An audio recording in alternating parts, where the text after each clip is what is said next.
Hello, everybody, and welcome to episode number 2 of Eat the Rich. It's Vihander RPG campaign. It's so nice to see you. I'm so glad to be back. How has everybody been doing? Blue Jay, it's been like an hour. 75 minutes since the last time that we played a role-playing game together. How have you been in that long period of absence since last we spoke? Well, I walked around my apartment and I had a tuna salad sandwich. Very nice. I laid on my bed for a little bit because I was tired. Yes. And I think that was about it. I listened to some My Favorite Murder, actually. Ah, nice. Just get myself in the mood, you know? Nice. Now, so I think, was it you that was talking about My Favorite Murder? Amber, was that? Yes. I was actually putting a call out because I listen to a lot of Crime Junkie, which is actually based here in Indianapolis where I live.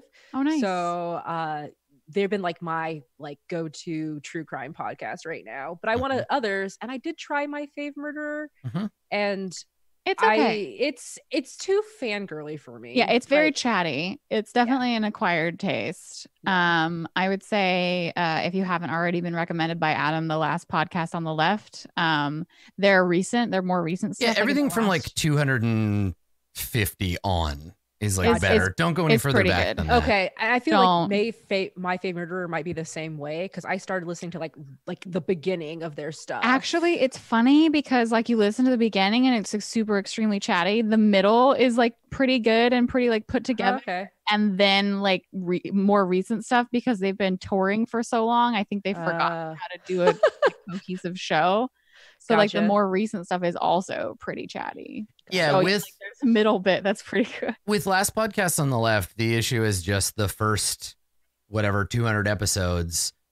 It's 3 like 20-something-year-old white men doing a comedy podcast. It's been on for like 10 years. Yeah, so in the year 2009. So it's like imagine 20-something white guys in 2000 and whatever. So they improved like drastically as time goes on. And it's actually a pretty fun listen if you want to watch them figure that out, where they're like, we're not going to talk about this in this way anymore because it's irresponsible and gross. And they do. Henry's going to stop using his fake Chinese accent as oh no. Yeah. Yeah. Oh dear. Yeah. So later stuff's good, but gotcha. That's why I really like the Crime Junkie. It's like how I also like Serial, where it's like this more investigative journalist podcast. Have you listened to Up and Vanished or Dr. Death? I have been recommended to watch or listen to Up and Vanished, so that's on my anything by I think Peyton Lindsay. Okay, is the very investigative journalist. His stuff is a little more produced, so you get like he does interviews and you have like recordings of interviews with people on the case and like music bits and sometimes he has like people do like a voiceover narration. So for me that was a little too produced. Oh, gotcha. Okay. But if you're looking for more like a documentary style podcast, then it's very, very much that. Okay, cool. Yeah, it's interesting because I enjoyed some of My Favorite Murder. I liked bits and pieces of it. And then the episodes where it was more like kind of just two friends hanging out talking about friend stuff, I was like, I get why people like this, but tell me more about the facts. I want to know more about those things. But I only really want to know facts about things that are really fake. True crime is the least interesting bit. I'm like Sasquatch, aliens, anything with like wizards or sorcery, any of that shit. Give it to me. Skip the Sasquatch and aliens. I mean, I love that stuff. I love the true crime, but like together we're one whole fan. There you go. Yeah. Yeah. It's a whole big lucrative thing. This like making podcasts about cool stuff. I didn't actually know until Adam told me because like a bunch of my friends and a bunch of people I know have podcasts. And I was like not realizing that you have to pay to host to have a podcast up. And I was like, wait, all of these people are paying for this? How many people are listening to their podcasts that they can afford to pay for it? Well, like, I think get money really. It seems to me like as far as podcasting goes, we might be moving away from that in some ways, in that like I guarantee that like last podcast on the left, they just cut a deal with Spotify. they're not paying anybody to host their audio files anymore. Like, you know that Spotify is like, just send us your files. We'll take care of it. Don't worry. Right. But if you're doing it on your own, yeah, you got to buy like storage space somewhere and then per download fees usually.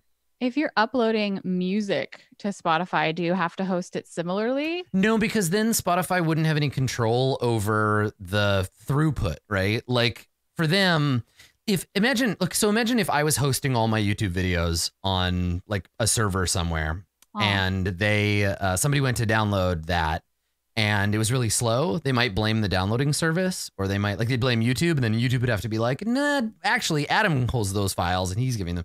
So it's a way for them to control, like pulling all that stuff into one thing. So then, like, couldn't you just they have podcasts on Spotify? Why not just put it on Spotify for free? I think that you have to do something to like make that happen. They don't just say like, put whatever garbage you want on our platform. Oh, okay. I didn't know. I'm so uninformed. Yeah, only YouTube lets you do that. Yes, exactly. Only YouTube will let you just put whatever shit you want up there. Well, because I just figured like a bunch of people had talked about like whether or not this would be a podcast, and I was like hosting that costs money, and it might not necessarily. Well, the problem isn't for like hobbyists. It's for like this show and shows like it would be right in the danger zone, because if we did host it somewhere that was a per click fee and it got a ton of clicks, it would quickly overwhelm the amount of incoming passive money for the.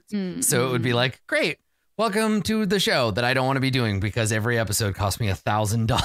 Oh, geez. Right. Like there are definitely podcasts that have had to like you have to get people to sponsor it. And that's why we get all these cool ads. So you know what? If Wix or Casper or some kind of like food delivery service, that'd be there's some good brand synergy there. Get at me, Fresh Prep. Sponsored by, I was going to say sponsored by Sunbasket, HelloFresh, one of those. Thankfully, for this show, we don't have to worry about any of that because we already have a sponsor. It's already done. We did the work. I mean, they did amazing things like writing a book this big. Yes. So and also hosting the show.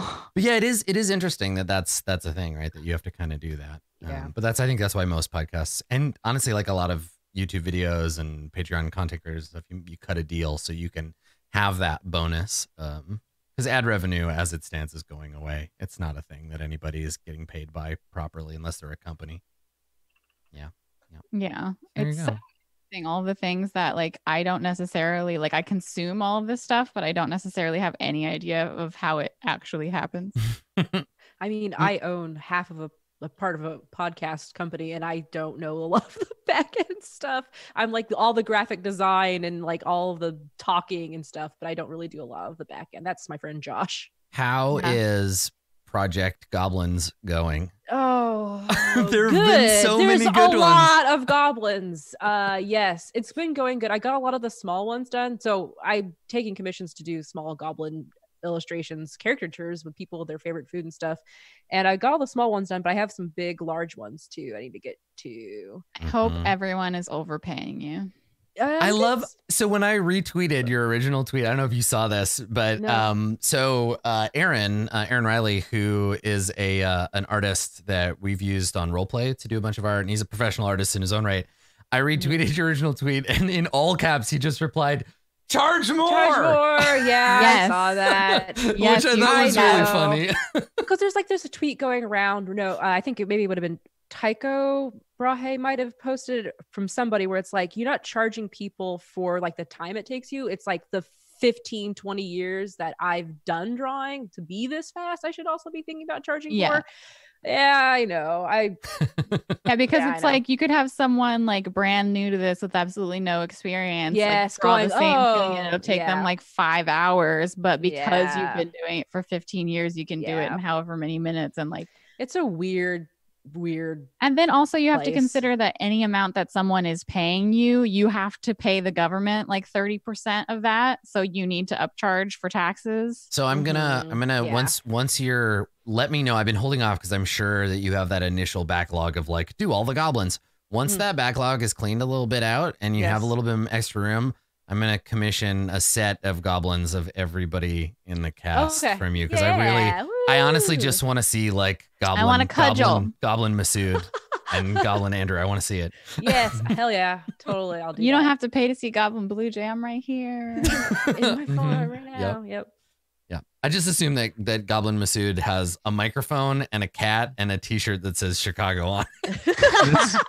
You got it. It's in my closet right now. Well, this is a Chicago Y shirt, so we're already with it. Yeah. Yep. I will say Chicago has, and I don't think this is an unusual thing to think, but I think Chicago has my favorite like city municipal flag. I really like the Chicago flag. I think. It is a Oh, good yeah. flag. It is a well-designed flag. And I think the color design of it, I think, is also striking about it. But hey, I'm super biased. And that is I a tough like, sell. Yeah. I also really like the Colorado municipal flag. It's quite cool too because it has that same Mondrian kind of like block colors, the big like C. I think it's a good flag. Things we didn't know Adam was interested in, flag design. Listen, it's only because the Canadian flag and the flag of BC, and I'm sure the coat of arms of Vancouver all suck. So I'm just desperate for other people's good design. I No, need to but- find on Twitter, just- Adam, the list of it's every single municipal flag in the Yes. province of British Columbia. It's rated. It's that guy, the CBC guy who has the same name but Yeah. isn't the same guy as the famous podcaster. Yeah, that guy did it, and it's so good. It's See, so good. I don't Justin really care. McElroy, that's his name. Justin McElroy. Right. I don't really care for CBC. any of the flags that I've been presented with in my life, but I just generally like burn them and let them lie. I mean, yeah, like I like instead of I like it. I like flag thinking design. out new ones. I like to flag design in the satisfy same way that me. I like Catholic mythology. Like Mhm. I'm interested in the presentation, but I'm not so much into the symbolism of the object. I'm good. The fanaticism could do without, but I do appreciate the look, the aesthetic. It's it's got a lot of nice touches. Stars are cool. Stripes Uh-huh. are cool. Who doesn't like Dope. red, blue, and white? Everything else, we'll just like we'll one just of leave it on the those. table. That's okay. Yeah, I think I have to say I'm a fan of blue, so the other two colors can like. Yeah. There is and this is one of the only things that I really liked about the official Song of Ice and Fire role-playing game. Mhm. There is a heraldry creation system so that when you build your noble house, it walks you through. You've essentially become mildly heraldry wise by the time you get to the end. So you can describe your house coat of arms as being like, a field argent with, ghouls and like all the weird French words that you need to know to understand heraldry. Yeah. That is a cool system because I also think to design one's house sigil is also a fun like You do it as a activity. group. Yeah. Yeah. So it brings the group together. I like that kind of stuff a lot. It's one of my favorite things about Blades in the Dark, where you build your crew together and then everybody gets to share in that identity.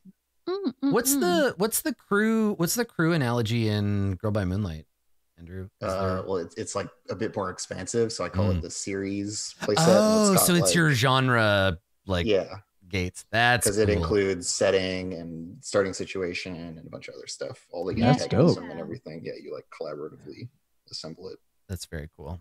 Yeah. Yeah, I'm into it. It's all right. You know. I know. I think a lot of like might be also where I'm coming from between like artistic creation, but the collaborative nature of it allows it to grow so much more once you then no longer have control of it because it's like at least as a player, right? Like I invested this part, this feels rooted, and now it's gone in directions I could not have imagined. So there's Masood? yeah. My dear friend, have you ever played Microscope before? No. You would like Microscope a lot. It's a role-playing game that the whole game is just that thing. Fascinating. You set a time period you're going to look at, whether it's like fantasy or sci-fi or whatever. You'd go around and make up some stuff. And then you put the beginning of the time and you put the end of the time. And then everybody just takes turns describing epochs or periods or events within those times. And you just build a timeline together. You're like imaginary historians of a thing that you're discovering as a group. It's very cool. This is such a fun game that I'm gonna have to find a Saturday and I have to find the right people. But yes, to play this game. So here's what we should do. Sometime when we don't have an episode, like we don't have enough people to do an episode of either this or Jace Beleren Must Die, we'll just do a detour. I'll throw together an overlay and we'll just try it out. because that'd be so much fun. we've played it before on the Roll20 channel, and it was Oh, it was a yeah, blast. yeah. There's Mhm. at least I remember like it. actually it was a total compliment when Austin Walker said that he watched our microscope video to prepare for his microscope that he did at Friends of the Table. And I was like, Austin, watch fun- my- It's a fun thing to do. It's fun world building. I mean, hell, we could even do a Microsoft game set in this world and just say like, we're gonna end with the revolution, and we'll start with some other thing, and we'll just figure Get out up kind to of- the revolution yeah. in time. Yeah. Anyway, it's a game I think you'll enjoy if you like that part of the session 0 stuff. Yeah. Very cool. Yeah. Well, cool. Mhm. Should we do the thing? Should we play a role playing game? yeah. I think so. Yeah. I mean, this chat's is ready the for this it. is the trick about having like cool people to play RPGs with. You just are like, let's just hang out and we'll just chat about stuff and whatever. And then you're like, oh yeah, no, we're here to play a game. So Actually, is there a tabletop role playing podcast that I should get into right now? Do you guys know of any? Yes, ones Friends that of the Table. reviewed- Friends of the Okay. Table is the you best. should listen to that. That's how we wrap it all up. That's right. These rich people aren't going to eat themselves. So, I mean, actually, it's Spyheader. So probably some of them are eating others of them, but we'll get to that. So we were talking before we started, Amber and I in particularly, about starting the episode after we get our little warm up. How's everybody doing stuff? Starting the episode with a segment that we haven't got a fancy name for yet, but we could call it like things we found out about the rules Rules correction since corner. the last Yeah. episode. So I want to say, first of all, really, really nice like post game comments. Yeah. I guess aside from the one person who was yelling at us, everyone else, Oh. you're great.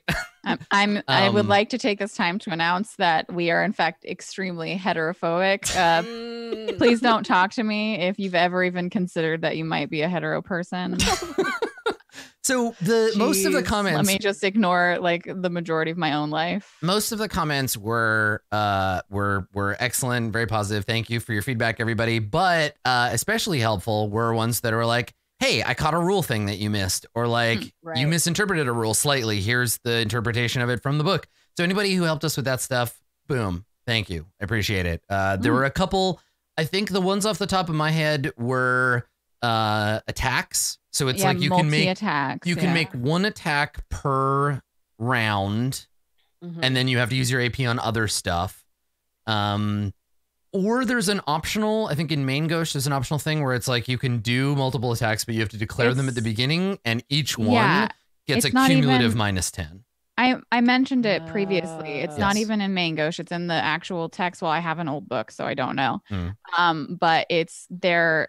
Like I said, each the Yes. first one is 10 harder. The second one is 20 harder, and the third one is 30 harder. But even with that, I would have succeeded. Yeah, so I think that's the rule we're gonna lean on. If you want to do multiple attacks in Okay, a turn, cool. you can, but you have to declare them all in advance, and they all suffer. So if you do 3, they're all at -30. geez. Gotcha. But you could do it theoretically. So if somebody, if you think you have a good shot at hitting them, or you have advantageous circumstances, maybe you have the higher ground or something that's impeding them, then you'll know to stick. So that's one thing. The other thing was magic related. Yeah, magic is considered a attack action. Yeah. So when I was reading and going through the rules, I was really like stuck in the grimoire section and wasn't really. I saw like one line that was like, there's no upper limit to spells you can cast a day. I was like, huzzah! I can cast as much. And so when I went to look at the chart and page like I think 250 of the handbook, it shows like all the combat actions and it says cast. Go to your grimoire to look. So I completely missed the thing that we just talked about where there's attack actions could only be one of them. Yeah. So you can, I guess then by that extent, and maybe we'll have to double check on this, but I guess by that extent, then if magic is an attack and you can only make a certain number of attacks per round, you could theoretically say I'm going to cast 2 spells, but they're both at -20. Okay. If spells and magic follow the same rule. Rules. Yeah. Yeah, it says that ranged weapons can't be used for multiple attacks, but it doesn't say anything specifically about magic here. Interesting, because I know like javelins are considered multiple. You have multiple of them. Yeah, I mean, if you take any kind of attack guess. action, you get one of them unless you do it in advance and you It Yeah. says the multiple attacks here is referring to a melee or ranged attack, not a spell attack. But so there might be a elsewhere, different elsewhere rule. it says spells are attacks, right? We have something that yes. claims that. It's Okay, in so the- yeah. for now, let's do it that way. We'll check in next episode for the rules adjustment corner, and we'll see from there. I think everything else is pretty much the same. There was some lack of clarity around if you max out order or chaos, what happens. If you max either one out, you get a fate point. If you max chaos out, you get a fate point and you suffer. And I say this in quotes because some of them are actually super cool special abilities. You suffer a disorder, which I'm is a bunch of super different hoping. chaos related stuff. I'm really excited. Well, then you better get out there and get some corruption. I fucking tried. You rolled a 10. I did. It was very hard for you to become corrupted. There was literally no So, way except for doing even more actions than I had time to do. Listen, all you got to do is make sure you end the session with your corruption at 10 or higher. I just You're have good. to. I need an extra hour. Just for corruption. Okay. This Do you last know how hour will just long be it Blue takes? Jay torturing. Oh, Lord. Everybody just leaves and Blue Jay's Yeah, like, we just and go- then I gotta go to I bed. stab him again, but in a slightly different place. Okay, so I think that's all our old rule business. When we last left our characters, it was the four of you and your prize. You have your quarry in tow. And you are returning to the former city-state of the now free city of Phylos, formerly the city-state capital of Imperial Esperine. And you are returning to claim your bounty. And on the way in, on your way into the city, we see, of course, in the distance the city walls. We decided it's on a river, so there's this sort of black ribbon running through the land. The forest and the mountains are behind you, and the city in front. And as you get closer to the city, we see the cages from which the patients of the Smile family have been set up. So we fade back in on that, and I think that probably we get the establishing shot of all of this stuff, and then we fade in to get a reaction shot from the characters. So what are they doing? Like, are you guys all just kind of like blithely walking along, not really giving a shit, or like what's the so reaction to what's going on? So this is like specifically when we're on the road with the smile face things. Yeah. It's like you're right about to walk through the open gates of the city and come in, and we'll get our first view of Phylos. As we pass the caged smiling creatures with the notes on them about smiling. Just to specify, when you say creatures, they're human beings.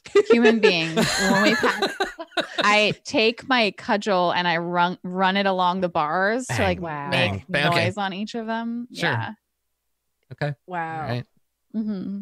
Yeah. So the reactions that you get from that are somewhere between like panic, like fear of somebody just being like, please let me out, right? But they can't talk because they have these apparatus jammed on their face.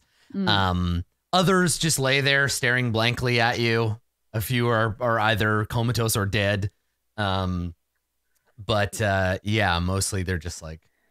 Yeah. So like when Dawn sees this and watches Lucia do her banging on the cage, she stops. Like she's like kind of like not just like, she's kind of like aghast at like what's happening. Like, what is this? Like, not like, oh, this is terrible, but like, why is this happening?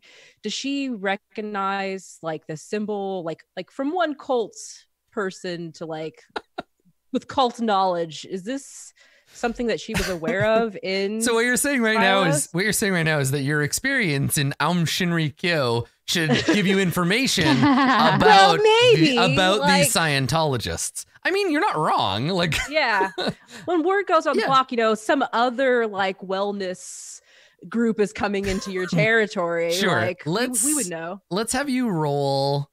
I think maybe folklore in this case. Okay, sure. Yeah, let's have you. Let's start us off with a folklore roll. Have a skill ranking, and I'm gonna give you. I'm gonna give you a bonus. Okay. No, it's not enough. I was gonna say I'm gonna give you 10%, but you got a 58 now, unless you'd like to spend a fortune point. This early in the game. We got 3 hours. Listen, Yeah, we have 3 whole if you hours. spend one every, listen, the thing is, the longer you leave them on the board, the longer you leave them on the board, the more chance that Masood has to just use them all. So, Oh yeah, I'll take it. I'm gonna make so gobble many up. attacks. Yummy. No, nom. okay. Yes, I will use it. All right. So let's flip flop that guy.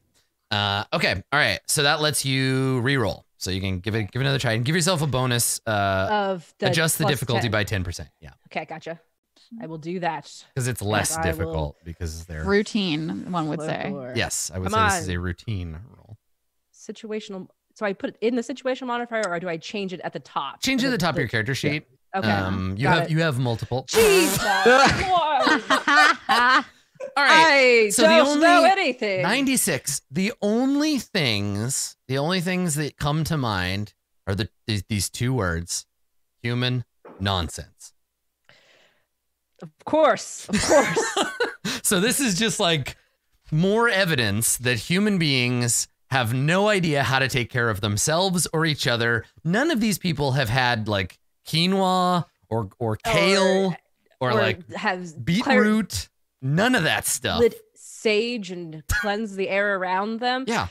So with that, she'll turn back to the group and go, I wish to take a look at these people in these cages to the group. Yeah. So like, can we stop a second? Can we stop a second? I would like to inspect what's going on with these poor people in these cages. So, as a point of order, is this like the first time that Dawn has gone in or out this like gate to the city? Like, are you not familiar with this being here? Because is this new? Is this new to Dawn entirely, or is this like an established thing? Like it's always been here? This particular practice is not familiar to you. Okay. But I mean, they're reusing the equipment. It's like these cages used to hold prisoners of the former apparatus, but they were not forced into a horrible rictus smiling face. That's new. So that's new. That's interesting to Dawn. So is that new like today, or when we left to go get this noble, were they here? I mean, you've been on the road for weeks. You haven't been home Okay. in a while. So it is new. Yeah. Well, it's fine. I would have done the same to whoever was in these cages. Do I recognize in any way, shape, or form like this torture technique of like any sort of commander or like relying on my like esoteric memory? Like, is anything of this like stand out particularly in a way that like I know of? You like know this commander did this during this battle. Like this is how, who's responsible for this who particular is kind of this thing? signature style of torture? Like, why is this your like brand? Yeah, you can make a similar roll. You can make a folklore roll if you want. Oh, okay, folklore. Yeah. I was gonna say- Or like, I mean, it depends, right? Yeah. Like, I don't know. I'm trying to think because you want to roll Yeah. rumors, right? No, I'll roll folklore. I feel good about that. Yeah, I think they're both Yeah. like in this case, it's general knowledge about like kind of what like clues you might be able to derive from it. So, same difficulty of 10, right? So put that in, make a routine task, and then have a folklore roll there. Let's roll through, and let's click that button. Hey, there you go. There you Okay. go. All right. So what you know is that this is clearly and obviously the handiwork of something of a like a, I don't want to call it a trend exactly, but it's like a new religious practice that has sprung up in Philos. The people responsible for this, I'm trying to find their like official name. So the Family Auspicious. So they call themselves a peace organization. They're called the Family Auspicious. Most people know them as the Smile Family. So the Smile Family is this organization that has sprung up, and it's a response to all the nastiness and the violence and like the hard times humanity has been going through. And it is a philosophy of happiness and peace, right? It's important to smile, even when it's raining, even when your mom's sick and your dad's run off into the woods with the maid. You still got to smile, kid. So that's very much their whole thing is just this like, and it's almost inverse to the ogre's religion, which you know a little bit about, where theirs is about like the God within and like taking care of what's on the inside. The family auspicious is like, it's all about what you put on the surface, right? Like you gotta put, it doesn't matter how good that painting is if you buy it a cheap frame. So smile, everybody, despite what you might be feeling, because that's how it works. So yeah, that's cool. And these people, you know, you can guess ran afoul of the Smile family in some way or another. Well, then I turn to Dawn and just go, it's just the zeitgeist these days. You know, there's something or other changing the food. The Smile family is best to be left alone with. Come on, let's just keep going and with our bounty on our way. Come, good sir. Yeah, and he's he's just standing there staring at one of these cages, and there's another guy just like begging. There's this awful moment. You look over, and there's the cage, and it's up a little ways, and there's this horrible like rictus grin, like a mechanical apparatus face guy, and he's like screaming wordlessly, like hoarse at this noble, and the noble looks up at him, and he's like, "I'm not any better off than you are, buddy. Like I can't help you, you can't help me. We're both fucked." And you turn I laugh and you, at that. Yeah, right. That moment of like the two of them, like we both are in a bad way. And then Lucia yanks on Beetleboro, and he's just like, "Wah!" and like stumbles to the side as you pull him along. What was his last? It was Victor. What was his real last name? Tweed is his last name. Yes. Yes. Nice. Lord Tweed.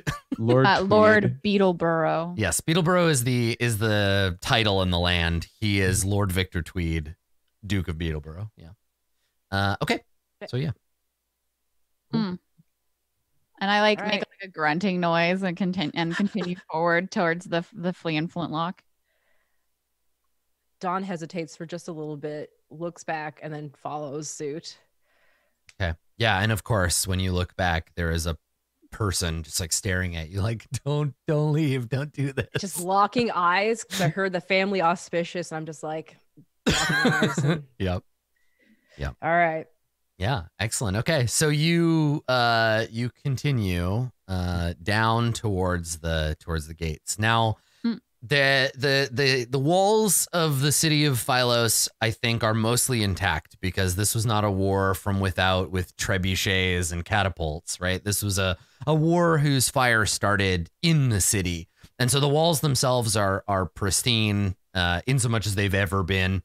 And as you drive towards the gates, they are wide open and have been since the time of the revolution, right? There is this sort of standing like, all are welcome here, like come to Phylos. This is where the new age will begin. And so there are no guards at the doors. There are no, the gates are, I think probably there was some kind of symbolic, maybe, you know what? Maybe they're leading up to it. It hasn't happened yet because that makes this stay fresher. So there is a plan for some kind of holiday that is coming up, maybe like Unity Day or like Victory Over the Aristocracy Day or whatever, right? There's a planned event, and part of that plan will be the symbolic like displaying of the gate, like the gates of the city in the town square to be like, may we never shut our gates to enemies again or whatever, right? So, but inside the city, once you get past those walls, like we described at the end of the last episode, the place smells like shit, blood, and smoke. There is always some building or district of buildings on fire. Civil services have completely fallen apart. People are just throwing their garbage into the streets, and there are bodies all over the place, and there's just no system to fix or clean any of it up. Welcome home. So coming into the city of Phylos, there are initially beggars right away that sort of like fall on anybody who comes into the city. Among them, pickpockets.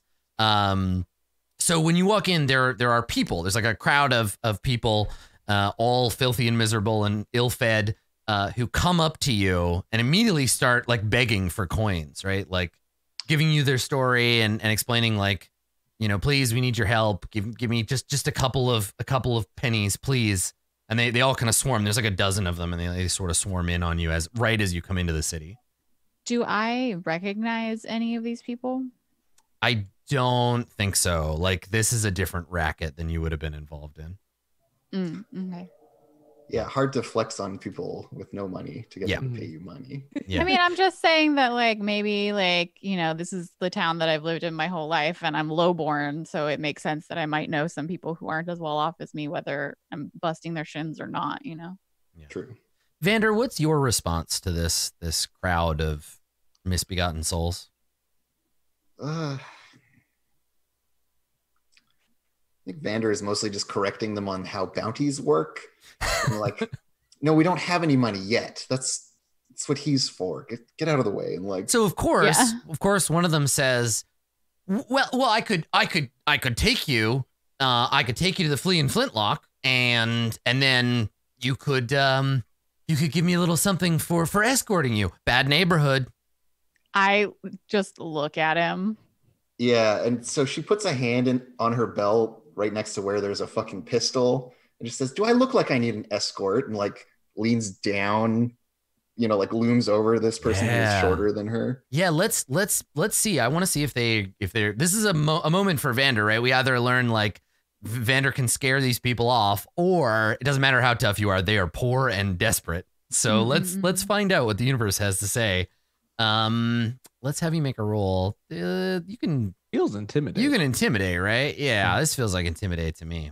Yeah, I'm not good at it, but don't let that stop me. Can any of us help? Has anyone trained? Oh, this I was in- saying that I was like standing there, like glaring at them, looking really big to kind of also be like, yeah, do they look like they need anyone helping Totally. them through the I think city? I'm Lucia- right Me and my here. enormous enforcer. Yeah, Lucia, do you Yeah. have that? I do have intimidate. Yes. Okay. I very, very definitely do. I So figured. I would just roll a 1d10 to Yeah, like, start there. like- So roll a d10. okay. Do I have any modifiers, Adam? Haha. I don't. Okay, that's good. Nice. Very So helpful. no, I don't think so. So chat suggested bonus for the pistols, but here's the thing about pistols for intimidation. There's a dozen of them, and some part of this person's brain is going to be like, "What are they going to do? Shoot one, maybe two of us?" And Well, then what are you gonna also- have? You're gonna have to reload. Also, you you all have look to stand poor. back. You have to stand back to like get within. And there's a bunch of range. them. So what I figured is I'm going to leverage the fact that you're all dangerous individuals against the fact that there's so many of them and it just flattens. Oh, yeah. So, Yeah. So yeah, go ahead and roll. And then you can change any well, you got it. I was gonna say you can change any of those digits to a 1. So you're good anyhow. Barely scrape by, but okay. Yeah. So what does that look like when Vander intimidates them? Like, it doesn't sound to me like you're like yell at them and they scatter. I'm going to let you decide. How do they respond to you?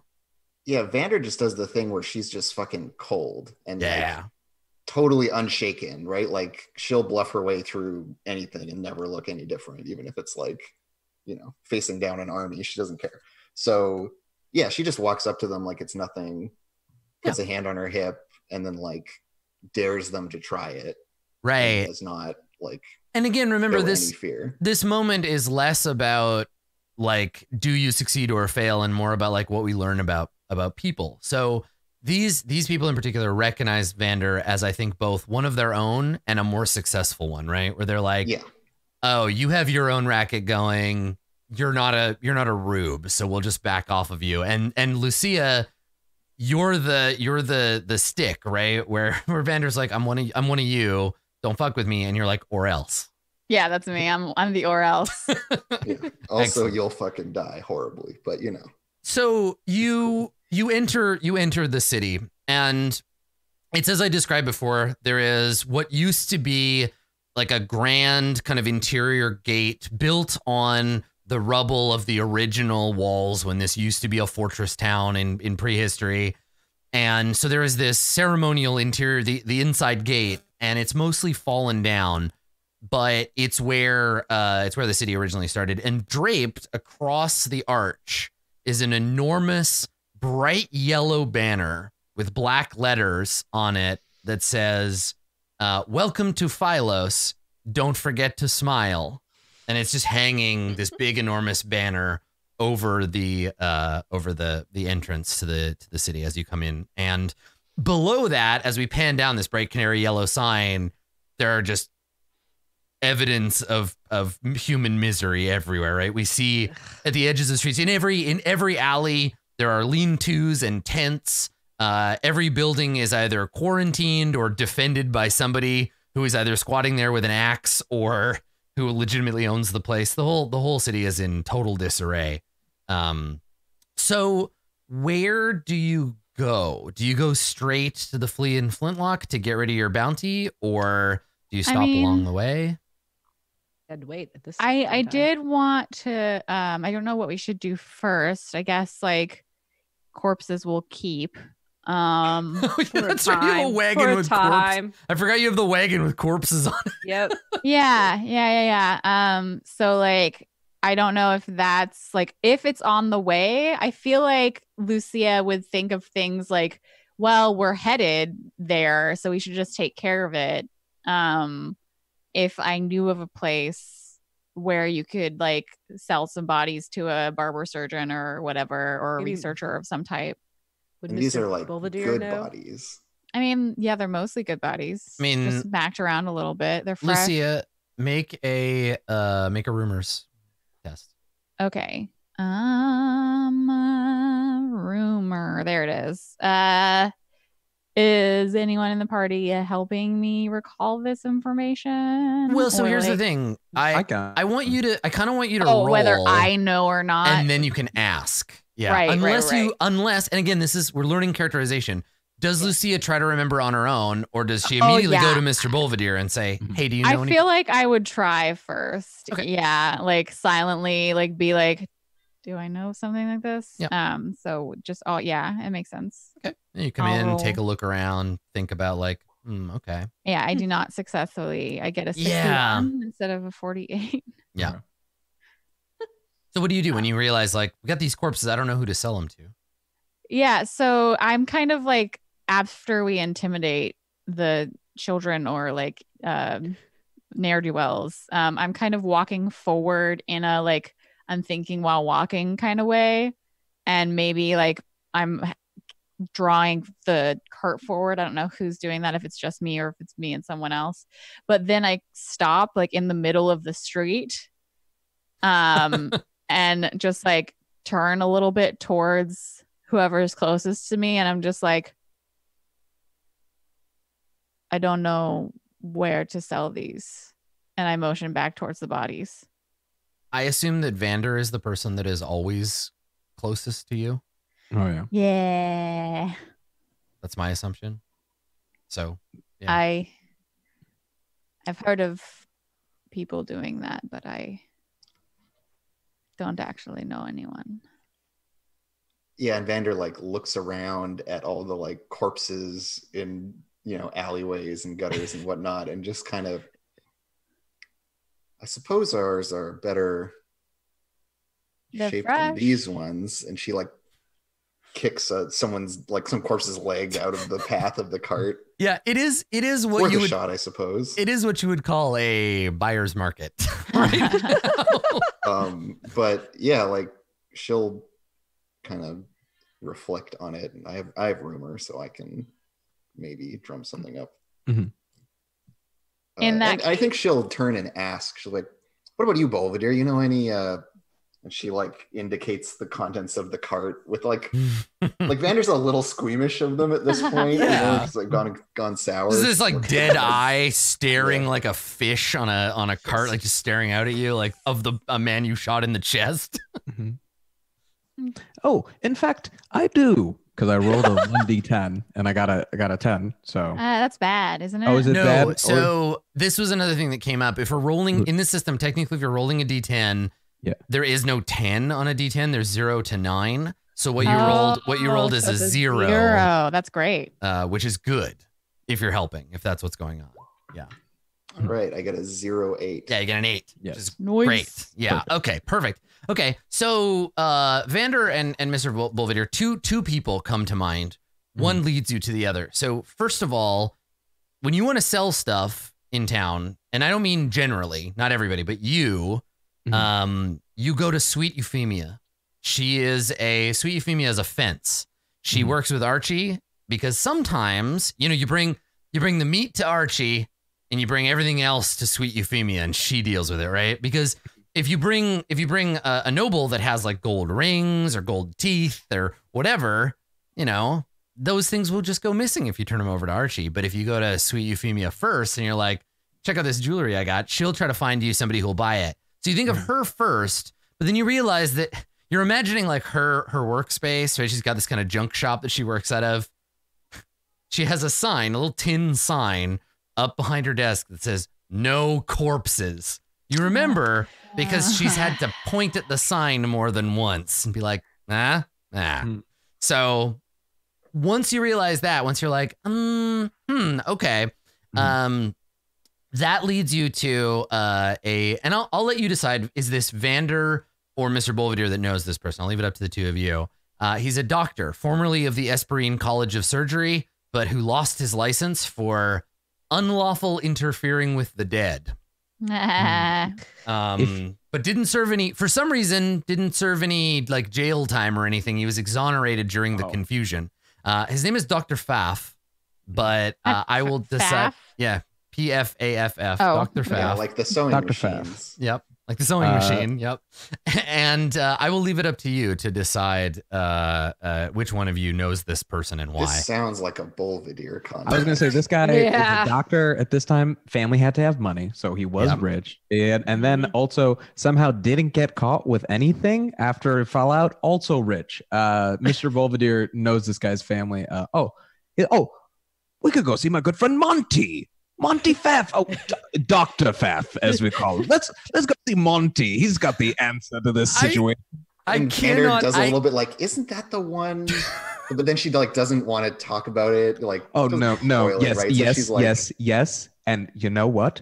Allegedly, it was never proven. So it's gonna be good. I personally cannot wait. I cannot wait to find out how a guy whose name is Karl Heinz Pfaff got a nickname like Monty. Like he is the most Germanic dude ever, and then his nickname is Monty. Only to his friends. It's so good to see you again, Monty. Monty. Yeah, Karl Heinz. He just replies, Monty Pfaff. I told you not to ever call me that. Please. Oh, Monty, stop it. Good people. Please stop calling me that. Also, I told you not to watch the GM Prebander. How did you know I was going to do that voice? Oh, come on. So yeah, we don't have to watch the prep to know you're going to make your stupid voice that you always make. I know your range. So Mr. Bolvedier, listen, I have lots of exciting German accents. Mr. Bolvedier, it occurs to you somebody that you can go and talk to that might be interested in buying corpses. Yeah, so that occurs. And then obviously the main kind of like place to get rid of your body, your living body, not your dead bodies. Right. To get rid of that is going to be at the Flea and Flintlock, and you're going to be able to hand over hand over the Lord there. So yeah, where do you go first? I imagine there's still plenty of daytime. It's not like, we better get here before it's late or whatever. Mm-hmm. So yeah, it's you're home. You're in the city. The walls and the stink and the the sick people, but also this is where things happen. This is where shit's going on. This is the center of the whole goddamn world right now. So where do you go? While this conversation is being had about where we should take him, the bodies, I look back at Lord Beetleborough, and like, does he look just uncomfortable or like? He looks a little green around the gills, and he's looking about with what I can only call the face of a man who suddenly has to reckon with the way that the rest of the world is, right? Like he spent most of his life on the Beetleborough estate, right, out in the country.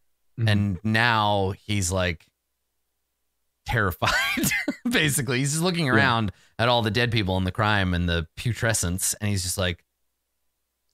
So I think I turn to Vander and here's the thing. Corpses out in the sun, they're going to get less value the longer we keep them out. But also with old Beetleborough, the longer we take to get him to the Flea and Flintlock, the more likely. No. I hate to say it, that the Smiley family might get involved. I will take care of him. Well, Dawn and I like pat him on the head. Yeah, Yeah, Okay. Dawn inserts herself into this conversation and says, well, how much were we getting for turning in the Lord in the first place? Is this where we discussed we were promised a price up front, or was it like That's a great question. Yes. Yeah. So there's the way, and this is not me like saying this as any kind of authority, but me just taking some guesses. You can feel free to contribute as well as a group. But I imagine, because these aren't bounties, bounty hunting is illegal. Assassination also illegal. So this is something else. This is like completing the unfinished job. But basically what they have is they have a list of people that need to get got, and they check them off. Sure. And they assign different hounds to go hunt particular targets. So you don't get to pick. You don't come in and look at the big board and hang out with all your adventurer friends and like pick the targets you want. You go and say, we're available, right?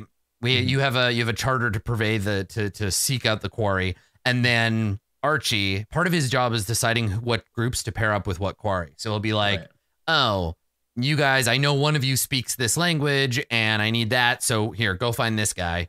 So you were given this assignment, and they have like a fixed alive or dead price.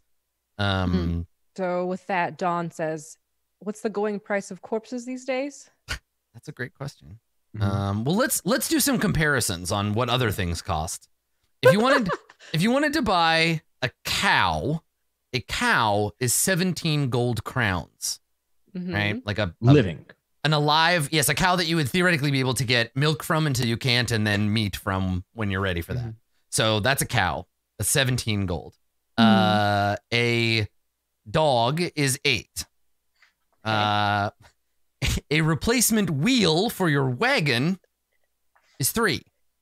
Okay. Let's see. Lockpicks are 4. Drugs seem to vary between 1 and 3 gold. A boat is 2,000. So here's the thing. A wagon wheel takes materials and skilled labor, and that's 3 gold. A corpse requires neither of those things. So how about this? But I suppose is illegal. So the hide of a large animal. If you skin a large animal, you can get 2 I like gold where this from conversation's it. going. Yeah, right. So if you skin an animal, the skin is worth 2 gold. You can make things out of it. It says here a veteran's hand or boot is 9 silver. Yeah, but that's a leg is 1 gold piece. Ooh. I think that's an artificial You're leg, onto not a something. real severed leg. Dang it. I'm just for comparison's sake. But then like a duck is worth 3 bronze. I think a corpse is worth more than a duck, Adam. Is a corpse worth more than a live duck I that don't can know. produce eggs? Okay, well, here's the thing. Here's let's You say know- wages. A barber surgeon can expect to earn 52 is it bronze piece BP brass is pennies. brass pennies.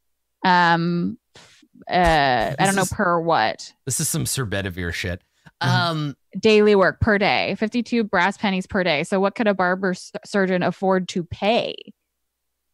Well, yeah, I mean, it's not about that. Like, I mean, I understand you're trying to build an economy out of those two things, but that's very difficult because normally they pay nothing. So you're committing a crime, but I think that lowers the value rather than increases it because It was self-defense. I mean, no, it's not murder. It's the crime Corpse is selling. Selling the can't- body. Yeah, you Corpse can't selling. own and sell a corpse. Oh, okay, right? okay. Like that's illegal. Right. Yeah, Got these it. corpses belong to God, and we're selling them. That's Yeah. right. Yeah. Oh, we knew all of them so well. So the Dawn's trying to get at is the Lord worth more alive turning in? Or I mean, is he Definitely. worth- clearly Okay. we should prioritize turning it. So No, I think no. Vander will speak up and just say, Yeah. well, someone else is going to take him. Well, No, one of us isn't looking, and then they'll turn him in and get the bounty for him, and it's just all going No. to be If you messy, want to, complicated. and this Also, is he's annoying. Let's take him now. this is a thing that I think Okay. some hounds probably do. If you want to try to double dip, what you do is you sell the noble to Archie, then find out who the executioner on execution day is going to be, cut them in on the deal, Oh, have yeah. them give you the corpse, sell the There we corpse, go. and cut the executioner in on the deal. So you double the money. I mean, you don't Nice. double it because Yeah. justice is worth more than a corpse, but Right. Okay, so every time But it's all about that- recycling, really. So what I every need to time do, you guys talk about how like someone else is gonna get him or Yeah. like he'll slip away, I literally just say no. So what we and need to like do is just establish. like grab his head. We need to establish the going price for a captured middle of the road noble. Mhm. And then we need to make a flashback haggle roll to see how expensive how much you actually agreed on. Yeah. So I guess the idea is like, how many nobles do you have to capture to pay your rent, right? So like, what is your lifestyle like? Do you all live in a room above the Flea and Flintlock? Is it like a shared room that you all live in? Like Dawn, do you live off the charity of like one of the ogre temples? Like because real estate, despite the sudden drop, it's all in the high end, like all the expensive stuff. All of the poor people still live where they used to live. And now there's just more people who've come to town. Yeah. To try to figure Not all out. poor people live where they used to live, Adam. That's true. Some enterprising poor folks have made their way up in the world, but most people got pushed down by this whole thing. I feel like in my head reading about like how the lowborn family structure works, where you kind of just don't have enough money to pay to not have children, so you keep having children. I feel like Lucia has kind of been pushed out of wherever she used to live because there's just like other smaller children, and kind of just reports back and maybe gives them money. So I probably don't live like with family. I might have been like housed by whatever gang I used to live with, like as part of being a racketeer, but I'm obviously not that anymore. So you have to pay them to live there. Yeah, because you're not working for them anymore. You're not getting your or room and if board. there was a like, now that I'm part of this group, Yes. if there was So a shared nobody is facility. allowed to rent a room at the Flea and Flintlock unless Archie says so. And that's Right. why everyone there, they're mercenaries, right? It's everybody coming and going from various missions. It's essentially like a little company town in the middle of the city where you live and you get your job here, and everybody kind of like comes back to drink and hang out. Yeah. So I mean, I guess that's the question. Who lives there and who lives somewhere else? So Lucia, do you live at the Flea and Flintlock? If I could afford to, I guess. Yeah. Yeah, I feel like that's where I would have ended Yeah, up. I think Vander definitely lives there. Mr. Belvedere, do you live there too? Here's what I'm deciding. Is it either Mr. Belvedere still lives in the remnants of his family home, like trying to keep it nice, but it's like disheveled from the war. So you're squatting in a ruin like In my- manor. in my ruined family manor, or it's now owned by somebody else and I can't even get back in. You're so I have to- you're like Batman, but all the Waynes died and Alfred became Batman. Absolutely. Here, I have a character idea for at least backstory stuff for Dawn to like tie her to this group. Yeah. So Masood, this involves you if you would like this to be us tied together, where Absolutely. I think Dawn at one point in time was like a consultant to a rich aristocratic family. Mhm. Yeah. And basically was like giving them like life advice and coach advice. Where and to they hang the actually- crystals. Yes, exactly. How to spritz their children with aura, stuff like that. And Dawn has a pamphlet published called How to Smudge Your Babies. And so maybe like they took those ideas and they probably like enterprised it themselves and like just took those ideas and then they marketed themselves and they got rich off of that. And I kind of like I'm upset with the rich for taking my ideas essentially, and especially specifically your family. So maybe somehow you and I's character, like we know each other. So I think wherever Mr. Belvedere is, like out of familiarity Dawn's with Mr. Belvedere. Yeah, I love that idea that the company you both used to work for got thrown away and you were there on the closing day and being like, well, I guess let's hang out. Yeah. Yeah. Well, they were Okay, so technically Dawn and Mr. Belvedere are homeless in the sense that you don't own. We're squatting in the shambles of a family You have no house. legal recourse to the place that you live. Other than my blood, Adam. Servants can't own things. Come on. And then Lucia, you and Vander stay at the Flea and Flintlock. Okay. I feel like at one point there was probably an offer from Mr. Bolvidier to be like, well, I have this giant abandoned ruined manor if you want to come.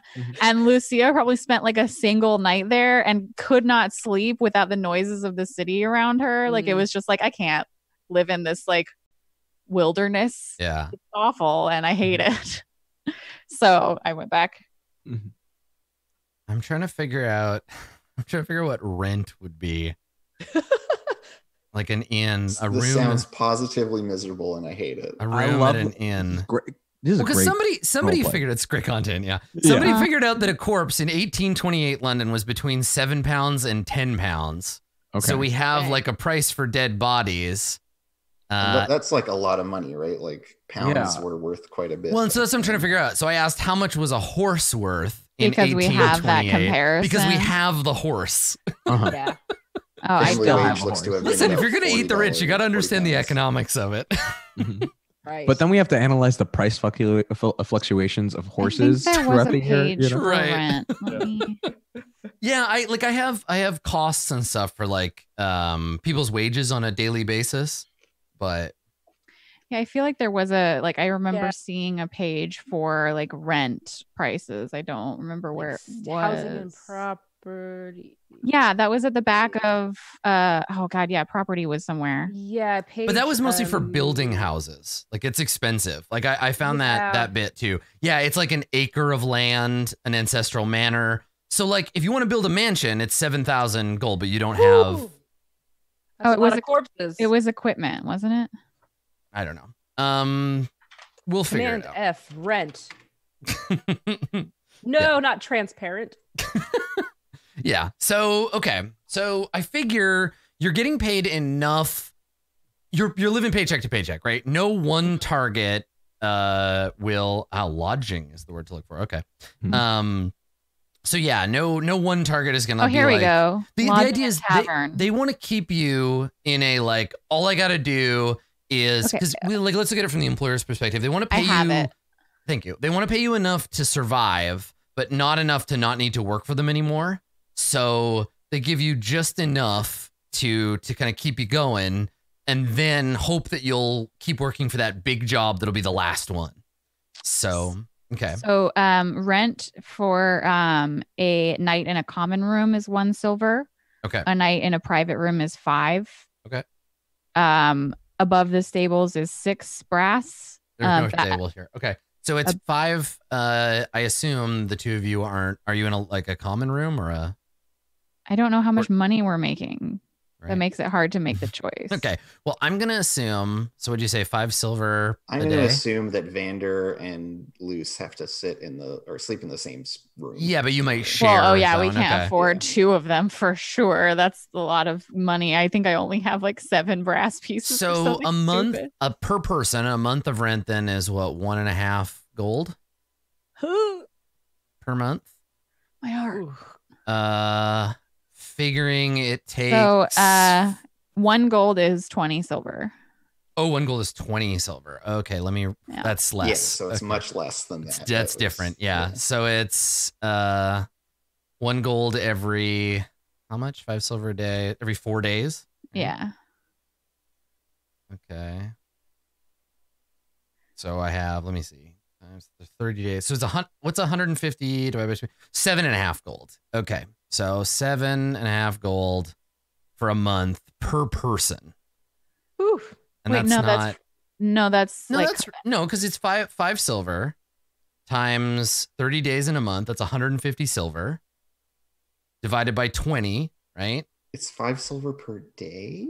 Yeah, for a Yes. for a Lord. private room. Yeah, so it's 7.5 gold that's a why I month. was saying it depends on. Lucia and Vander, you can split that. That's what so I was that saying. it's You said only- per person, and I was like, that's not per person. It that's is for the whole it's thing. per person room. But if the two of you cram together in one room, it costs you 3.25 gold or whatever. So I think then an average, and this is how you frame up an economy, right? Like nobody cares how much barrels of crude oil cost, but when you get down to the like, oh my God, it's going to cost me 8 gold a month just to live, that's different. Right. So Dawn and Mr. Bolvidier avoid that cost by hiding out in an abandoned mansion I'm sure will end well Yeah. for them. Yeah. I'm just like, yeah, how much is a horse in 18? So 7.5 gold per person per month. So I think 7.5 times.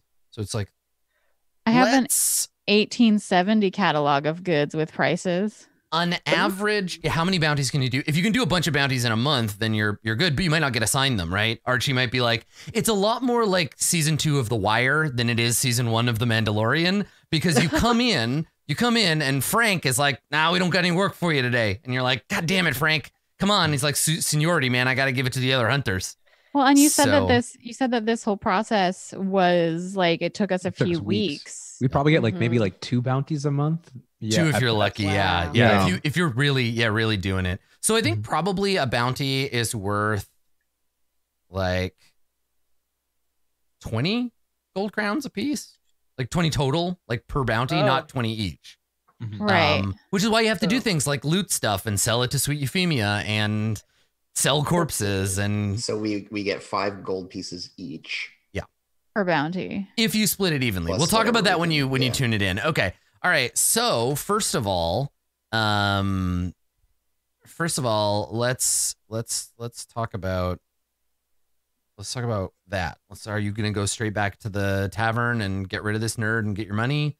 See, I Or- have it by dollars for a horse. right. So corpses. Okay. Well, how much is a horse in 1828? I have 1870. Okay, sure. How much is a horse in 1870? An average workhorse was $150. Okay. $150. What was the conversion rate of dollars to British pounds in 1870? Oh my god. Why is actually this so love this. difficult? I know, I do too. Can we just start an algebra class? Really, Yeah. that's all I want to have happen. Listen, Yes. listen. If we go by our blessed Lord and Savior Gary Gygax's advice from the Dungeon Master's Guide, you cannot have a real campaign without doing all of this stuff first. Okay, that's wrong. I have in 1870, not $1,870. Yeah, so I don't know how much. How much was the pound? How much was a pound to $1 in 1870? Anyway, I don't know. What do you think a corpse slightly used? I think is definitely way less than a functional horse. Less probably even than a cow. Like a gold piece. Okay, if so it's a one- good Okay. corpse. Okay. No, here we go. Okay. That's the 1 question. pound in 1870 is 113 pounds in 2017. So then we have to do the No, math. so you're doing it backwards. wrong. We don't need to figure out today's money never needs to enter into it. Irrelevant. We only need approximately historical. God damn it. I was ready to say that Zweihander is a good role-playing game and is worth playing, but I don't know if I can reasonably give them that anymore because it doesn't have a table of how much a slightly used corpse is worth. I thought that this was a role-playing game. I don't know what. Well, it's fine. So, Audience, I will try to do better next time we pick a sponsor. We'll try to pick a game that is complete and has all the rules that you need. I feel like, yeah, like honestly, if you can go, because I can't find how much it is from $1870 to pounds, but I can find how much it is from 1870 All right, pounds. to current let's pounds. say Fun, this. fun gold piece. Let's say seems this. reasonable. The secret menu at the doctor's office is like a full corpse, which means torso, head, arms, legs, did not die of wasting disease. That's a gold, right? Okay, That's, okay. That is Someone- the top. so we got to Don's original question. He's worth more alive than he is dead. Yes. If you Okay. if he's No, but, dead, like- if he's dead, it depends. If he's got all his limbs, but no head. And he's healthy. Okay. If he died of like We're not killing this guy, but Okay, I still okay. think that like if you're questioning whether or not I, Lucia, the monster of whatever this place is called now, Silas. this guy is not going to get away from me, and he looks severely uncomfortable the longer we stay out. Well, in the what's street. what's So great is just I imagine keep this him in whole the street for as long as possible. I imagine that Really this torture him before we turn him in. I imagine that this entire conversation took place out in the middle of the street, Oh, yeah. being like, how much are we going to get for him? Look, he's got both his arms and both his legs Look, and his head. Monty's going to give us a good rate. I promise you. I promise you, he's going to cut us a rate that's going to be fair. Your point about the corpses being less valuable the longer we leave them in the sun is relevant. Oh, right. Oh, plus. And I will not allow this puny nobleman to escape my grasp. Very well. The very fact that you question that it may happen, it really hurt me. I apologize. It was not a matter of you, but more or less maybe some smiling neighbors who may be listening in. So let us scoot. Good day. And Yeah, and so this whole conversation, when you track over, he's just standing there, just staring like 1,000-yard, like he's in his he's trying to be in his happy place somewhere, swimming in money, immortality. Yeah. totally cognitively Yeah, he's disconnected. checked out. He's just staring at this horrible scene that is this city that's supposed to have been, you know, a glorious place. But the other thing that I want to work out is real quick, who deals with Archie most often, right? Who would have haggled with Archie to try to get a better deal than the 20 gold you were promised? Because I will definitely allow there's some allowance for haggling. I think that would be more Vander, because Bolvier's like intellect and knowledge, like he's got a lot of, but I don't know if he's the best haggler. And Dawn definitely not. Yeah. I mean, the only reason why I would be the one to haggle would be if I knew Archie from when I was a part of the, I don't know, Phyllis mob or whatever. No, Archie's military man. Right. Oh, I actually have silver tongue, so that might be me. Yeah, what does it do? I don't remember how haggling works in this game. Right. I read it. There's an briefly, actual bargain test that you can make, and you get a it's called bargain. Sorry, Yeah, I was looking it's- for haggle. And I was, you get like plus 10% per like success amount depending on your fellowship rating. Mm-hmm. I mean, and yeah. So if we want to go by the numbers, like I can make the roll. I don't have the bargain skill. Oh yeah, no, silver tongue's I only to charm tests, so that wouldn't work. So no one has the bargain skill. So who has the higher fellowship? Oh, it's your. I have a 49. Friend ogre. I have a Yeah. 38. yeah, mine's Friend ogre. 45. So I think. I wish I had a bit- Froger. Big 40, big 40. So yeah. So it sounds like Dawn is Oh. the friendliest of all of us. That makes sense. I mean, if she wouldn't do it, Vander would. Yeah, so it's Dawn fine. We don't have to do it strictly by the mechanically, numbers, but- Dawn would Yeah, be the one that would mechanically. do it. But if But- Dawn is like, I don't feel I like don't ready. deal with this exchange of money. absolutely goods. picture Vander just being like, "Oh, come on, Archie! It's not like it. Like Yeah. it's very far away. It's going to be difficult." To We barely had to punch him at all, isn't that? Or we had to punch him a lot. One of those two. So isn't it worth a little more? Yeah, well, this is the preemptive haggle. So and it's about her promising not to rough him up. And Right, he right. basically, well, this is just us flashing back to a conversation that we had in advance. But yeah, he gives you the line all the time where you can tell he used to be like he was in the military, but he wasn't like a Green Beret or whatever. He was like a quartermaster because every probably, conversation yeah. you have with him, he's like, these prices are mandated from the top. I cannot change them. Like it's written in stone, but inevitably by the end of the conversation, he's moved a little. Like You know, but that's why I like lean in. I'm he like, surely company you have a lines little you all the something set time, and it's just aside, like, listen, this is we're doing a service, we can't do this, yada yada. So, but yeah, so you work on him, and you can go ahead and make a roll. Okay. I do love bargaining. It also Woof. says Ooh. like Can somebody boy. assist? it also No. says if your character has one skill rank in bargain, you can attempt to haggle. Oh, do you not have a rank in bargain? None Oh, of us no. do. Oh, okay, No. so then no, you just Can't even get attempt. what you get.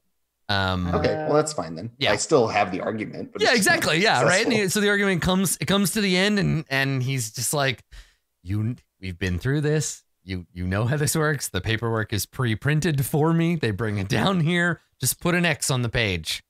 Yeah. So you try to haggle, and you've heard other groups get better jobs or better money, but mostly it's about ingratiating yourself to Archie so that he'll give you the best jobs.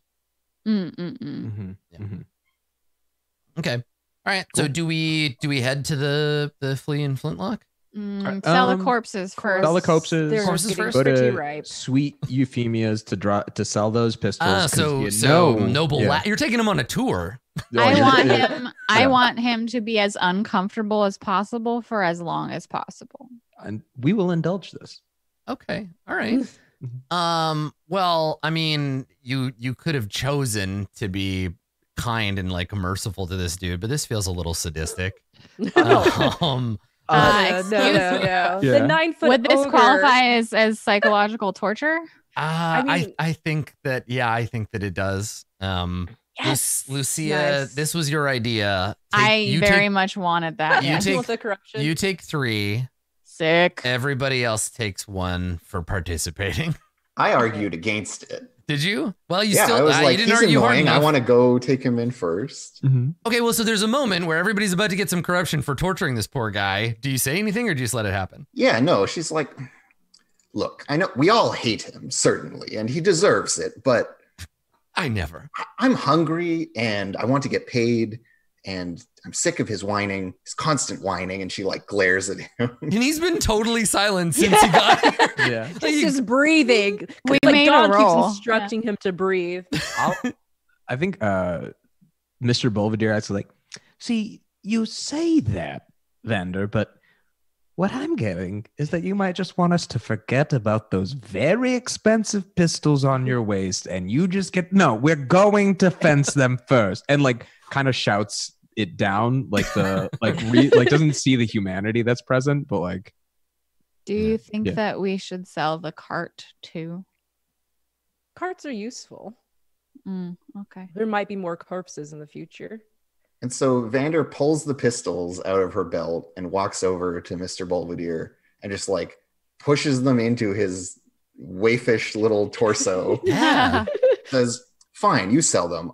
I'll meet you at the Flea and Flintlock.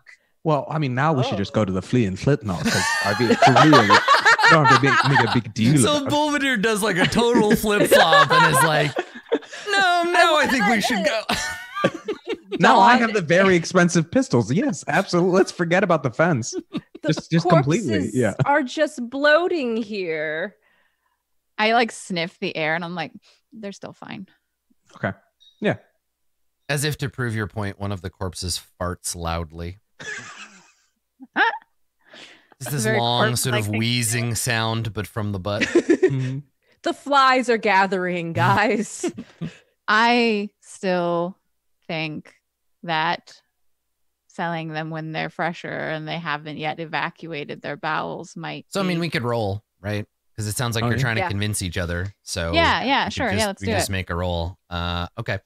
All right. So it sounds like Vander and Mr. Belvedere are on one side. Dawn, Mhm. do you have you want to get rid of the corpses, right? Is it Yes. Lucia? Is it Lucia and Dawn on one side and Vander and Mr. Belvedere on the other? Yep. In terms Yeah, of, let's get rid of these fucking corpses and keep this guy out in the gross city as long as possible. All right, Masood, how are we gonna? So the I have first, no- I so have the no- first thing. All right, here's the thing: is all right, everybody. The first thing you got to do is we got to figure out your base argument hit points, and then you have No, to choose we're not 3. porting over Duel of Wits, you fuck. Actually, there is a mechanical game has system an for this. equivalent. It This has its feels like a- equivalent, but it's Yes. not quite that. That's more for like drawn out kind of like debates or Mhm. like it doesn't This feel like this it. is like a contested role. It is just a right? contested Yeah. role. Yeah. Yeah. Yeah. So let me double check on how those work. We, and like- then we'll go. I have a So, feeling it'll There's- probably be with Fellowship, and I got Dawn on my side, so opposed Chose test. right. Yeah, I think it's just an opposed test. So, all right. So we're gonna look at degrees of success once we make the roll to see if you both succeed, we'll see which one is more. And I think Oh. it's a whatever the base like. just I guess Fellowship. There's There's charm some- or guile Yeah, it's. as relevant skills. I mean, you're just trying to convince. It sounds to me like you're just trying to convince each other of the best plan. Mhm. So I think it's probably charm then. Oh Right. no, they have silver tongue. I do have, and you guys are lower class than me, so I get an extra 20% Ah. on it. And I have the skill, and I'm helping Why? him. Why couldn't it just be Fellowship? Yes. Turns out. Okay. Yeah, if only the game just didn't have skills. Bleach. Yeah. So that's another How thing I about learned. we make this a bet? No, I I- have gambled. Does anyone else have gambled? So that's another thing I learned. There's never a test without a skill attached. You always have to Mhm. pick an appropriate like skill. Okay, so Lucia and Dawn, there's no help because neither of you have training I in the don't skill. have charm. I don't Okay. have charm either. All I do. right. But you have more fellowship, so you So make how the do roll. you want to do this? Do you want to do two sides arguing, or should we have all four of you roll and whoever wins, their side wins? I mean, we could, I Yeah. guess. I'm not gonna win, but it could happen, I guess. It So could. do you never know. guys get a plus You know 20? what? How about this? Everybody roll, and whoever gets the highest, whoever gets the most success, you get to decide what you do next and the order in which you do the tasks after. So you get Okay, to say, this is the itinerary. Here's what we're going to do. So that Oh, gives us a little okay. granularity because then Bolvadir and Vander might have different approaches to which order they Yeah. want to do things. So yeah, it's everybody arguing at once. Somebody will Okay. win. I think that Okay. works better. Okay. Okay. Okay. Do they get to use their silver tongue thing? Mainly just me. Do I 'Cause get they both have it, an don't additional they? 20%? No, I don't have it. Oh, okay. Yes. time Yeah. it's not silver. Mr. Bolvadir gets to use it. Absolutely. Okay, Because okay. I'll add why, 20% why to it, wouldn't he? yeah. You're all lower class than him. Yes. So we're rolling charm. Everybody Charm. roll Ooh, charm. ooh, Yep. I actually succeeded. Fuck yeah. Oh yes. I think you did better than me. Yeah. Oh Well, yes. We'll see. Well- So Vander. Well, I'm gonna roll guile because I feel like I'm just being a brat to manipulate people. And using I my, changed like, text and I Wait, but lied. I have guile. It's fine. I don't care. I wouldn't think about lying to you. It didn't. No one gives a It shit didn't about how work I feel. very well. No, Okay, no. so Art. We Mr. win! Mr. Bolvadir and Dawn and Lucia all they all argue over Vander. So we don't even get to hear Vander being slippery. I really, can't hear what anyone Well, yeah, else's I threw argument my little is. tantrum and it didn't work. I like it. And then Well, I'm on okay, your side. so in this case, That's the thing is though I can't hear anyone else's argument. Oh, reference. there you I go. can only hear mine. Hang on a so- second. Let me. All right. You must reference your degree of success. You determine degree of success by adding together the tens die Okay. and the primary Okay. attribute bonus the skill is derived from. Okay. So I get a 5. Okay. So 9. So I'm doing the 0 and The 4. 2 and the 4. 4. Yeah. So that's 6. Okay. And then Mr. Bolvadir. I would get the 2 and the 4, also 6. Oh. Okay. So I think that means Lucia, what was yours? 5? Mine was 5. Yeah. Okay. And then let's see. Whoever succeeds their skill test and has the highest degree, if they match, make another opposed test. So Lucia and Vander back off the argument, and Dawn and Mr. Bolvadir. So what does that look like? The two of you are still going after Yeah. Lucia and Vander get bored. I Oh, think like, it's shoot. just like I literally stop arguing because 1, I didn't have that much stakes in it in the first place. 2, I see Vander backs off and I'm like, oh no. Mhm. And 3, I can't hear what anyone else is saying. So like And now I it's just- can't actually make an Yeah, argument. the against- 2 roommates living in a Right. mansion It's now it's just together. like it's our bickering that happens Yes. all the time. And it's Yeah. usually just the wilderness and the echoes of the manor to keep us Yeah. company. But now we're doing it in public. And then it's I just tried like- to, yeah, and it sounds like I'm trying to be so calm, like, my dear Mr. Bolvadir, you have to understand. Oh, Ugh. wonderful, Don. Of course I understand. But see, here are the rules in humocentrism. All right? It is Oh, like you're the going subtle, there like again. I see. Mm. Yes. Okay, Not- so we have to roll again. Mhm. Yes. Yes. Okay. Yeah. So you roll another opposed. This is ridiculous. God, This is ridiculous. I failed this time. You're still lower class than me. So Everyone Yeah. is. So I know. Mr. Bolvadir, make that roll. You could still fail and it become. I did fail. We failed You at the got the exact same roll. The exact same Okay, roll so- again. 100%. So in this case, who failed worse? I would say I that think Rocket Amber. Orchid. Yeah. Yeah. Yeah, Dawn I- failed worse because you're much further from your Yes, from your rating. exactly. So let's just have that be the differentiator here. So what is Yeah. what No is one it wins. that is it just Dawn? You realize that Mr. Bolvadir is too too stubborn, or like where Yeah, what like- causes you to back off? Yeah, I don't know. I think it's just he's just so that sneer, right? Like it just Yeah. gets to you over time, right? Well, the like thing is, unless Mr. it Bolvadir gets looks more. unless and he more. looks up, you can't see Yes. his eyes because his fucking forehead is so big Yeah. that like he has to tilt his head back because he's got this big kind of overhang. It's like a very like anime like shift perspective, or like he's like now like third point perspective. You're like to me, just 8 for his feet presence. tall. I know. It's just his presence and that sneer. Like it's just so. I love this 5'5" man out talking to everybody. It's like all these giants around him. Yeah. So it's so good too because Mr. Belvedere, as we fade to break, you have both the pistols and control of the direction the group is going. You're like, all right, everybody, let's go. So where do you're standing at the sort of the first intersection? There's all these streets and stuff. You know which way to go to get everywhere. Where do you head? Like, what do you pick a direction and you're headed towards which place? The Flint and Flea. Like the Flea and Flintlock? Flea and Flintlock. Yeah, you want to head down that way? Yeah, head there first, then drop off the corpses, and then if I get prompted about it, head to Sweet Euphemia's Defense the Pistols. You just like holding them? Right. I mean, they have no ammo, but they're cool looking. So. Absolutely. Okay. All right. Yeah. So Mr. Belvedere, followed then by who's pulling the wagon? I thought I was. Okay. But no, you said you had the leash. You can't have both. Yeah, you can. That's a safety risk. If you're dealing with two separate things, somebody's got to keep an eye on that guy. I mean, if you want to try and manage everything, it's that's an fine. OSHA violation if you try to hold the Well, leash it's just and like the it's cart a at the same big. time. The thing is like I don't think it's not a wheelbarrow. It's a big cart with several dead bodies, and you have to use both hands to pull it. So where's the rope? You're right. I think probably. Did you hold the rope in one hand and the handles of the cart? I mean, he might get run over.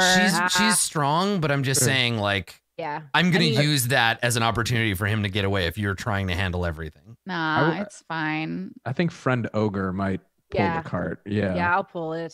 Okay, because I would rather torture this guy.